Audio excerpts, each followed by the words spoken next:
बिस्मिल्लाहिर्रहमानिर्रहीम। अस्सलाम वालेकुम प्यारे दोस्तों, रमजान मुबारक के महीने में बीवी से हमबिस्तरी करने के 3 बड़े फ़ायदे हैं। ये फ़ायदे बताने से पहले आपको ये बात बिल्कुल वाज़े तौर पर बता देना चाहता हूँ कि हमारे मुआशरे के अंदर ये में करने वाले से अल्लाह तबारक व तआला नाराज़ हो जाते हैं और उसको परेशानियों में मुब्तला कर देते हैं। तो सबसे पहले हम आपको बताते हैं कि रमजान के महीने में बीवी से हमबिस्तरी करने के 3 सबसे बड़े फायदे कौन से हैं। नंबर 1, औलाद नेक पैदा होती है, क्योंकि रमजान शरीफ के महीने में अल्लाह ताला अपने खास रहमतें और बरकतें नाजिल फरमाता है। और इस महीने में दोस्तों लोग इबादत करते हैं, नमाज रोजा और अल्लाह की इबादत में मशगूल रहने की वजह से कल्ब रोशन होता है। कल्ब में एक नई ताजगी, ईमान में एक नई हरारत पैदा होती है। इसकी वजह से मर्द और औरत के मनी यानी जिस मनी से अल्लाह ताला एक इंसान का वजूद जाहिर करता है, तो उस मनी में भी निखार पैदा कर देता है।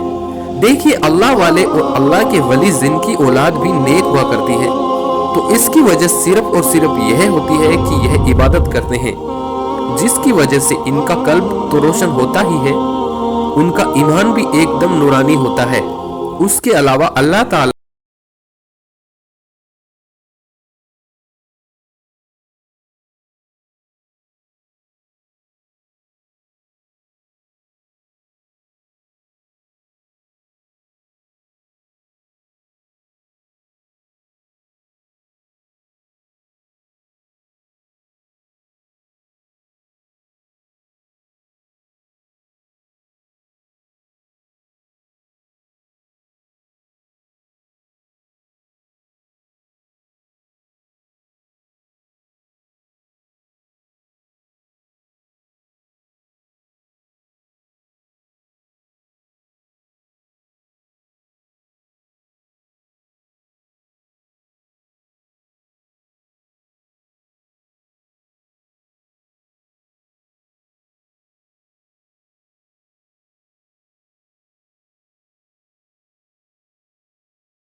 शैतान तुम्हारा खुला दुश्मन है। जब बच्चा पैदा होता है तब शैतान आ जाता है, बच्चे को परेशान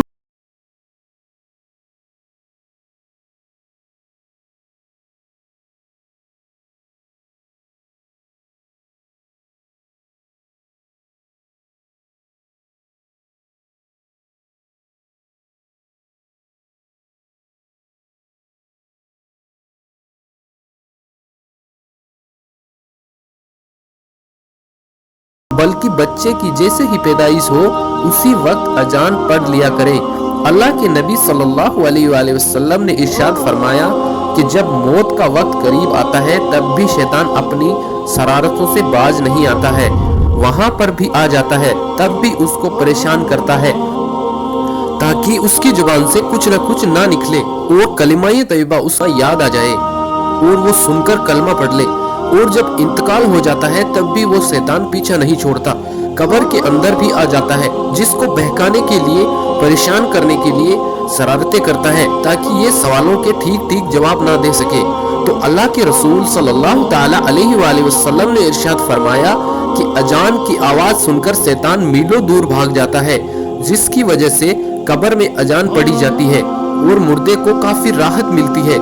इसी तरह जब मियाँ बीवी मुलाकात करते हैं यानी खुसूसी मुलाकात, तो उस वक्त भी शैतान अपनी शरारत से बाज नहीं आता और आ जाता है, परेशान करता है और अपने तासुरात दाखिल करने की पूरी कोशिश करता है। इससे बचने के लिए भी अल्लाह के रसूल सल्लल्लाहु अलैहि वसल्लम ने दुआ बताई है कि जब मियाँ बीवी सोबत करने के वक्त ये दुआ पढ़ लेते हैं तो शैतान उनका कुछ नहीं बिगाड़ पाएगा। तो वो दुआ क्या है, आइए दोस्तों हम आपको बताते हैं। बिस्मिल्लाहि अल्लाहुम्मा ज़न्नी बनत शैताना व ज़न्नी बी शैताना मारजताना। और दोस्तों इसका तर्जुमा कुछ इस तरह है कि शुरू करता हूँ अल्लाह के नाम से, ए अल्लाह तू हमें शैतान से महफूज रख और शैतान को इस चीज से दूर रख जो तू हमें अता करे, यानी औलाद। इस बात का खुलासा यह है कि शैतान रमजान मुबारक के महीने के अलावा और बाकी महीनों में मियाँ बीवी के दरमियान हायल हो जाता है और उनके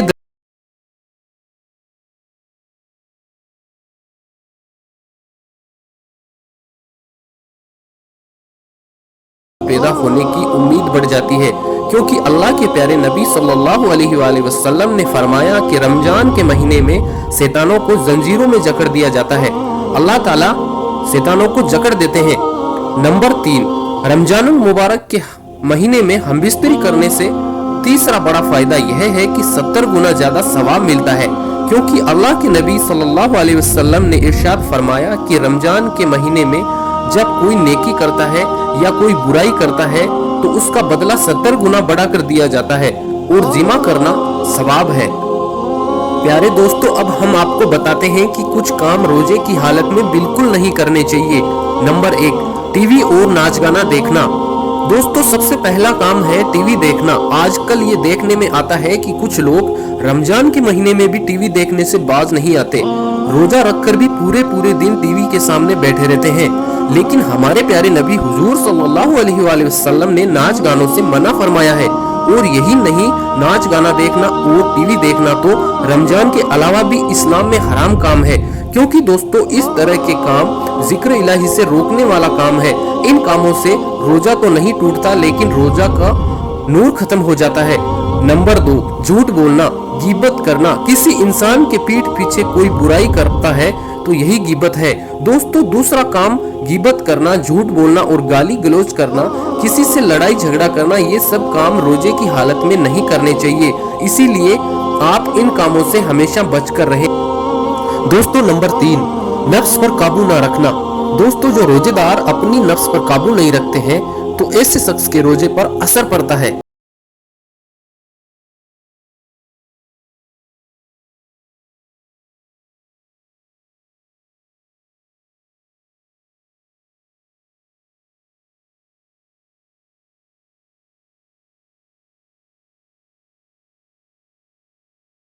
वसल्लम ने इजाजत दे दी। फिर एक और शख्स आया, उसने भी यही सवाल पूछा तो नबी करीम सल्लल्लाहु अलैहि वसल्लम ने उसे मना फरमा दिया, यानी कि दूसरे शख्स को इजाजत नहीं दी। इस पर हजरत अबू हुरैरा बयान करते हैं कि जिस शख्स को नबी करीम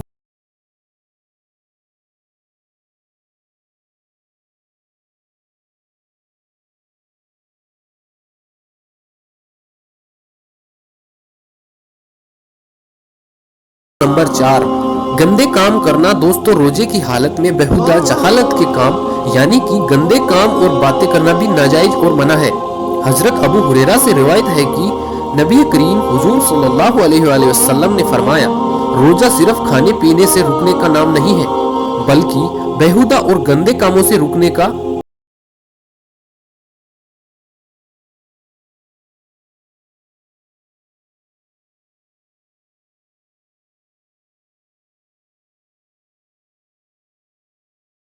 कभी नहीं करने चाहिए। नंबर 5, नाक में पानी डालना। दोस्तों, कुछ लोग रोजा रखकर ये गलती करते हैं कि वो लोग रोजे की हालत में कुल्ली करते वक्त नाक में पानी इस तरह से डालते हैं कि यानी हलक तक पहुंचने का डर हो जाता है। हमारे प्यारे नबी हुजूर सल्लल्लाहु अलैहि वसल्लम ने इससे मना फरमाया है। इस तरह नाक में पानी डालना जायज नहीं है। एक सहाबी कहते हैं कि मैं एक मर्तबा रसूलुल्लाह सल्लल्लाहु अलैहि वसल्लम को वजू के बारे में कुछ पूछा तो नबी करीम सल्लल्लाहु अलैहि वसल्लम ने फरमाया, वजू पूरा करो, उंगलियों के दरमियान और नाक में अच्छी तरह से पानी डालो, लेकिन अगर रोजा हो तो ऐसा मत करो। तो दोस्तों, इसका मतलब यह हुआ कि रोजे की हालत में नाक में पानी इस तरह से न डालें कि वो पानी हलक से नीचे उतर जाए। प्यारे दोस्तों, ये वीडियो आपको कैसी लगी आप हमें कमेंट बॉक्स में जरूर बताएं। आप इस वीडियो को लाइक करें और इस वीडियो को अपने दोस्तों में जरूर शेयर करें। हम मिलते हैं अगली वीडियो में, तब तक के लिए अस्सलाम वालेकुम, अल्लाह हाफिज।